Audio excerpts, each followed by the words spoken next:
ഞാൻ ഈ അടുത്തിടയ്ക്കാണ് അറിയുന്നത് PCODക്കും തൈറോയിഡിനും അല്ല ഈ അകത്തിച്ചീര പൂത്തമാണെന്നുള്ളത്. ഞാനാണെങ്കിൽ ഡെയിലി തൈറോയിഡിൻ്റെ ടാബ്ലറ്റും കഴിക്കുന്നുണ്ട്. എന്തായാലും വീടിനോട് ചേർന്ന് തന്നെ ഇങ്ങനൊരു മരമുണ്ട് കേട്ടോ. നിറച്ച് പൂക്കൾ ഇപ്രാവശ്യം പിടിച്ചിട്ടുണ്ട്. ഇതിൻ്റെ ഇലയും പൂവും എല്ലാം തോരൻ വയ്ക്കുമെങ്കിലും ഇതിൻ്റെ പൂ തോരൻ വെക്കുന്നതാണ് എനിക്ക് ഭയങ്കര ഇഷ്ടം കേട്ടോ. അപ്പോൾ താഴെ ഇന്നെല്ലാം പൊട്ടിച്ച് കഴിഞ്ഞപ്പോൾ മുകളിലോട്ടുള്ളത് വന്ന് പിച്ചാൻ സഹായിച്ചതാണ്. പോരാളി ഇതെല്ലാം ഒടിച്ചിട്ടിട്ടുണ്ട്. പിന്നെ അമ്മയുടെ കയ്യിൽ നിന്ന് പറ്റിയ അബദ്ധമായതുകൊണ്ട് എനിക്ക് വലിയ പ്രശ്നമൊന്നും ഉണ്ടായില്ല. പിന്നെ കുറച്ച് പൂക്കളൊക്കെ വാടിയതുണ്ടായിരുന്നു കേട്ടോ. അതെല്ലാം മാറ്റിയിട്ട് ബാക്കിയെല്ലാം കഴുകി വൃത്തിയാക്കി എടുത്തിട്ടുണ്ട്. കുറച്ച് പൂ ഞാൻ അമ്മാമ്മയുടെ വീട്ടിലോട്ട് കൊണ്ടുപോകാൻ മാറ്റി വെച്ചിട്ട് ബാക്കി പൂക്കളെല്ലാം ചെറുതായിട്ട് ഇങ്ങനെ അരിഞ്ഞെടുക്കുന്നുണ്ട്. ഇപ്രാവശ്യം മസാലയൊക്കെ ചേർത്ത് വെക്കാമെന്നാണ് വിചാരിക്കുന്നത്. ചിലപ്പോഴൊക്കെ അമ്മ ഇങ്ങനെ മെഴുക്ക് പുരട്ടുന്ന പോലെ വയ്ക്കുക. അതെനിക്ക് അത്ര ഇഷ്ടമല്ല.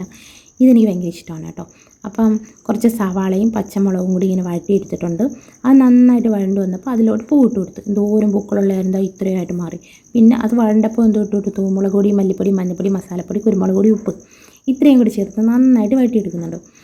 ഇതൊന്ന് റെഡിയായിട്ട് വരുമ്പോൾ ഇതിലോട്ട് തേങ്ങാപ്പീര കൂടി ചേർത്ത് നന്നായിട്ട് മിക്സ് ചെയ്തെടുക്കുന്നുണ്ട്. ചിലപ്പോഴൊക്കെ ഇത് തേങ്ങാക്കൊത്തൊക്കെ ചേർത്ത് വയ്ക്കും കേട്ടോ. അത് ഭയങ്കര ടേസ്റ്റാണ്. ഇത് മാത്രം മതി ഒത്തിരിയും ചോറുണ്ണാം.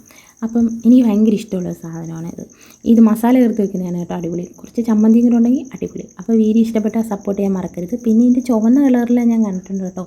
അതിൻ്റെ ടേസ്റ്റ് എന്തോന്നും അറിയത്തില്ല. ലൈക്കും ചെയ്യാൻ മറക്കരുത് കേട്ടോ.